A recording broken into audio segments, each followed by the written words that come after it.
Now, this is one of those interesting films that a lot of people always jump to.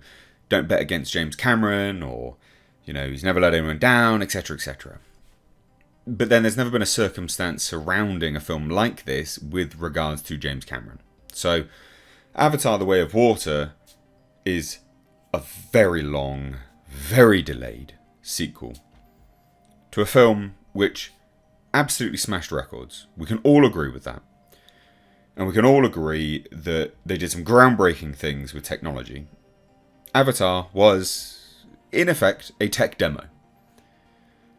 It pioneered 3D.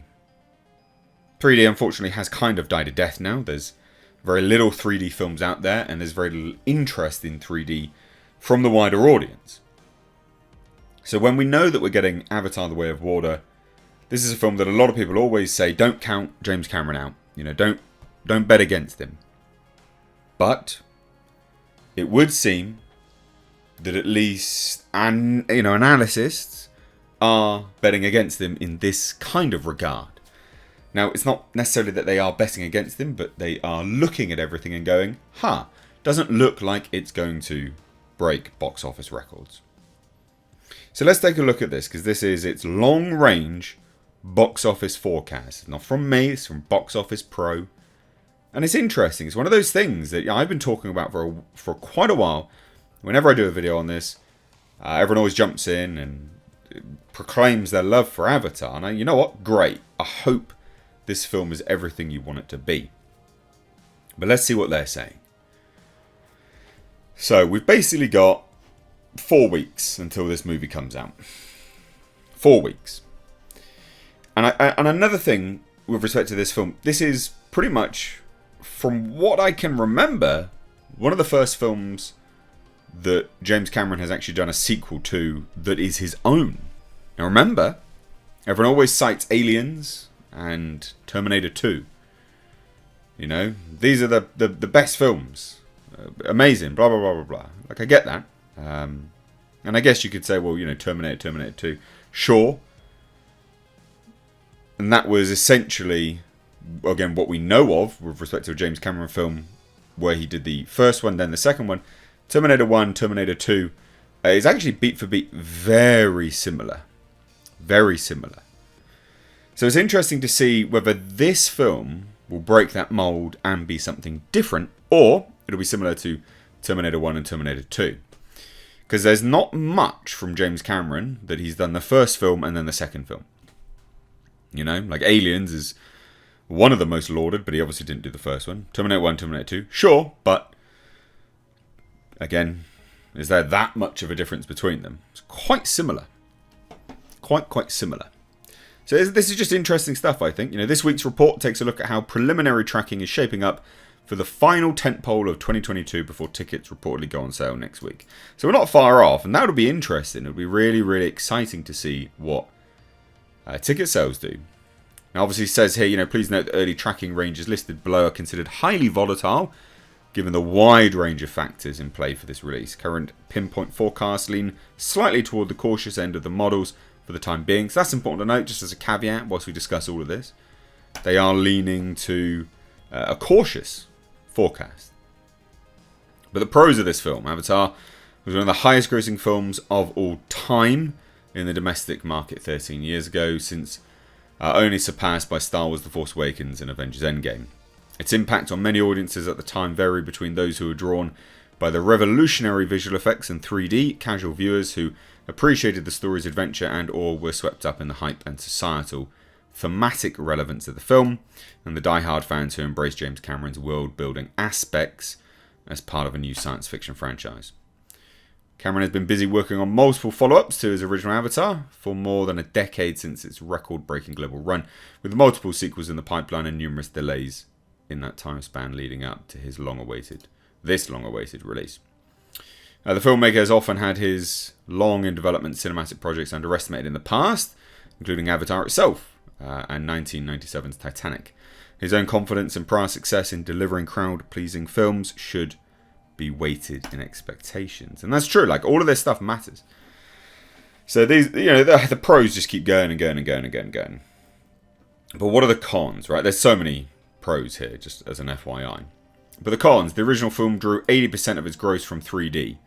That's important, leading to a brief industry boom that saw studios and high-profile features attempt to piggyback off that success.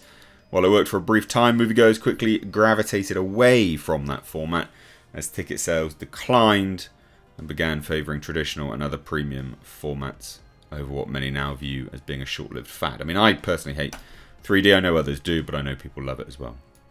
The 3D format grew so unpopular, with most moviegoers that studios began abandoning it as a release option within just a handful of years following Avatar's release. But the argument to be had is that Avatar was the one which did it properly, I guess. So that, sure, fine. I'll agree with that. But then we have this, a reported 3 hours and 10 minutes runtime. The Way of Water is 30 minutes longer than its predecessor. Cameron's no stranger to lengthy narratives becoming box office behemoths, and audiences will go along for the ride when pacing is strong. But such a length will limit showtimes per day, particularly in the premium theatres, that will be highly important to this film's box office ceiling. And that's important. Very, very important, in fact. More than 5 years ago, the Avatar brand expanded into the theme park arena with its Orlando, Florida opening in 2017. Otherwise, the original Avatar has often been criticised for lack of memorable or sustained pop culture footprint in the way of Star Wars, Marvel and other franchises. Which is true, but it has had comics, which I was wrong on, so just as an FYI. While it could be an oversight to say interest won't spike again for Cameron's first film in over a decade, this is justifiable. Cause to expect a run by Way of Water that will likely be less front-loaded than a typical franchise sequel as audiences from varying generations rediscover the brand. And also, a lot of kids don't even know James Cameron is. Never underestimate how stupid and insular children are these days. So the unknowns, this is a con. Marketing has been very quiet outside of a teaser trailer and trailer, both of which reveal minimal plot details to the masses. This could serve to amplify the selling point of mystery, but social media sentiment so far suggests there is still work to be done in highlighting the broader aspects of the sequel that will help make it another massive event. And that's true. No one really knows what this story is about. What we do know, it looks the same as the first film. So, yeah. And it's in contrast to the first film, right? The first film and its trailers also featured a balanced mix of human actors in the largely CG film, the former of which are not near as obviously present in early marketing for the sequel. So there's barely any humans. So let's look. Long-range box office forecasts. Shall we have a look at this? Avatar: The Way of Water. So 3-day opening low-high range. They reckon $135 million to $175 million. That is shit. Low and high range. That's not that good. Not for this film. That's not that good at all. And it's interesting as well when you look at the likes of Black Panther: Wakanda Forever, which did, what, $330 million opening weekend worldwide? $175 million for Avatar: The Way of Water. Not that great. Now I assume this is obviously just looking at domestic, but that's still not going to be great at all. Now they say domestic total, low, high range, 475. That wouldn't be good. If that hit 475 domestic, that's not going to be a hit for James Cameron. And then we have 720.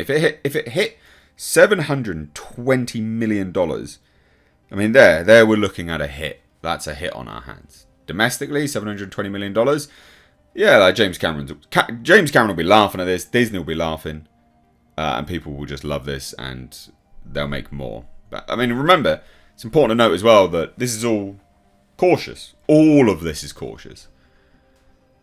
So, yeah. But even the comments here, Strange Worlds forecast is down 25 to 30% on the low end of expectations and down around 17% on the high end. It doesn't take a genius to figure out a possible explanation. We'll save the commentary on why I find this sort of thing unfortunate. I'll just reiterate Disney, throughout its arms, Pixar, Star Wars, Marvel and Disney proper, has made its choice. They can at least say whether it's broadening its audience or turning some people off. It's committed to its principles. Why is this movie barely being marketed? This is about Avatar. Weirdly, just not there. Avatar was rubbish, people saying. Exactly. Ask 100 random people to name 3 characters from Avatar. More than half won't be able to. And this is the thing. You guys watching this will love Avatar, I'm sure. And will be able to name people. I mean, I can name one. Jake Sully. Can't name anyone else. But there's positive here as well. But there you have it. I mean, that's the long-range forecast. Three-day range. That won't be good. If it does $175 million, that's still not that good. They won't like that. So what do we reckon? Is this going to be a bomb or not? Let me know what you think. This is not me. I'm not saying anything. Don't shoot the messenger. Don't hate me. I'm genuinely curious to hear. Cheers, guys. Take care.